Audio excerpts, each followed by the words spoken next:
Apa kabar kalian semuanya di sana, anak-anakku yang berbahagia?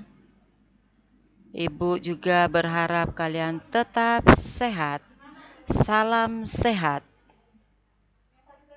Tetap juga menjaga kesehatan, lakukan selalu protokol kesehatan, keluar rumah, pakai masker, pulang dari jalan, jangan lupa mandi, agar supaya virus-virusnya hilang semuanya. Oke, anak-anakku, kita akan melanjutkan materi di pertemuan ketiga di teks pidato persuasif. Nah, materi akan kita bahas ini adalah langkah-langkah menyusun teks pidato persuasif. Kompetensi dasarnya adalah menentukan tujuan berpidato, yaitu memotivasi, melakukan tindakan, memberitahukan, instruksi, menghibur, atau kreatif membujuk mendengar persuasif.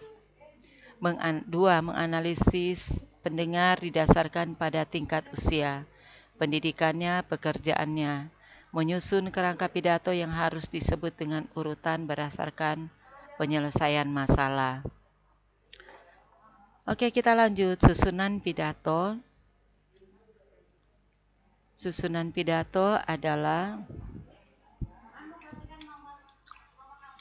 satu, kita perhatikan di sini susunan teks pidato pada umumnya terdiri dari di sini ada 5, Ibu ambil secara umum yang sering kalian lihat atau mungkin dengar atau sudah baca adalah pertama, salam pidato.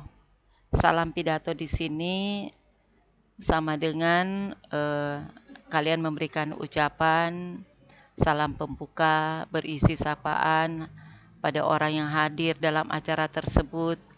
Kita jangan lupa memulai dari tingkat yang kedudukannya atau jabatannya yang paling tinggi sampai kepada kedudukan yang paling rendah.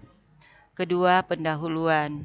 Pendahuluan itu berisi ucapan syukur kita kepada Tuhan Yang Maha Kuasa, dan kita berikan ucapan syukur juga. Terima kasih kepada undangan yang sudah hadir dalam kegiatan seperti ini. Berikut ketiga adalah isi pidato. Isi pidato itu berupa inti pidato yang akan kita sampaikan. Dan yang keempat adalah kesimpulan. Simpulan di sini berisi kesimpulan dan harapan dampak positif yang diharapkan terjadi pada pendengar pidato setelah mendengarkan pidato tersebut.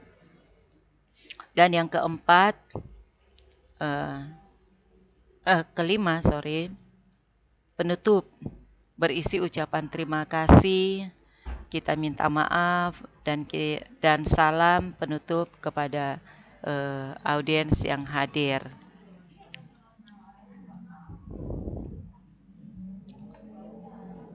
Berikut kita lanjutkan menyiapkan materi pidato. Untuk kita menyiapkan materi pidato, maka kita tentukan pelajari dulu topik. Kita pelajari topik. Upayakan kita melakukan penelitian, mencari referen, menemukan informasi sebanyak mungkin. Jadi kita jangan malas supaya kita bisa menuliskan pidato itu dengan baik. Dan yang kedua, menentukan tujuan pidato. Memudahkan kita mengarahkan isi pidato agar pidato lebih sesuai dengan tujuan yang kita sampaikan. Jadi, tujuan yang kita sampaikan supaya orang bisa mengikuti apa yang kita inginkan. Dan yang ketiga, kita harus mengenali audiens untuk memahami audiens, sudut pandang dan pengetahuan mereka, topik apa yang akan kita angkat. Jadi kita memahami audiens mulai dari tujuan yang kita sampaikan, agar supaya apa yang kita sampaikan mereka paham.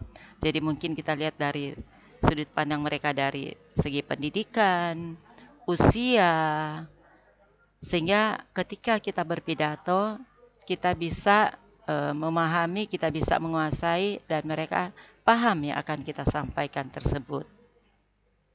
Berikut yang keempat, pilih pendekatan persuasif yang tepat. Ada 3 pendekatan persuasif yang tepat yang seperti yang kita sudah bahas di pertemuan-pertemuan sebelumnya. Itu adalah etika, emosi, logika. Nah, etika adalah norma-norma.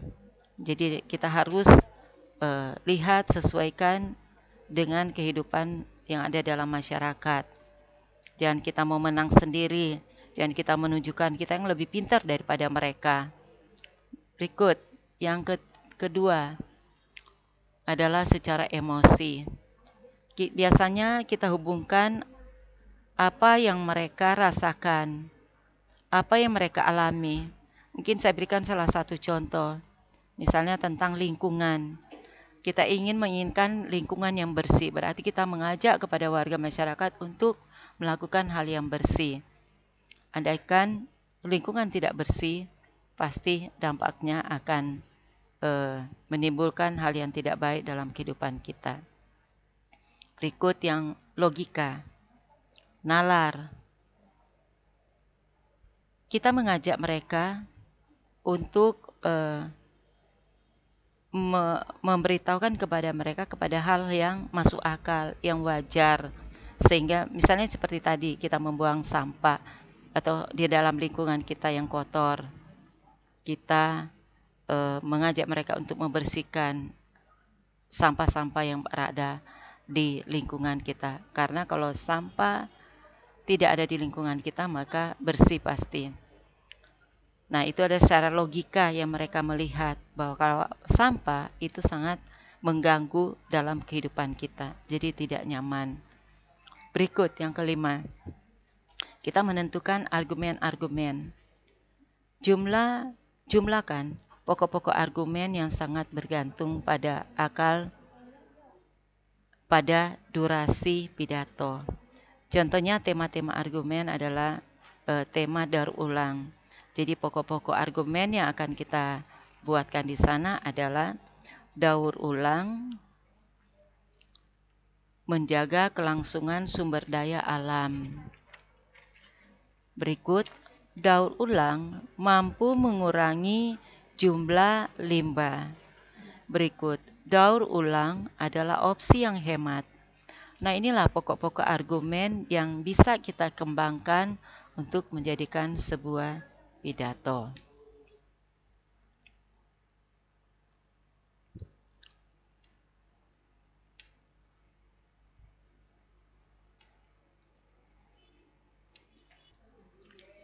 Oke, anak-anakku sekalian, materi di pertemuan kita kali ini sudah selesai dan ada latihan kerja yang kalian kerjakan di sana. Mohon kalian kerjakan dengan baik dan kalian jawab itu dan kirim di aplikasi Moodle yang kalian ikuti ini. Oke, sekian dan terima kasih. Jangan lupa tetap selalu jaga kesehatan. Mohon dikerjakan dengan baik, jangan malas mengerjakan, karena Ibu memeriksa tugas-tugas kalian kemarin. Ada banyak siswa yang belum menyelesaikan, bahkan ada sama sekali yang tidak mengerjakan. Oke, itu saja penyampaian Ibu. Sekian dan terima kasih.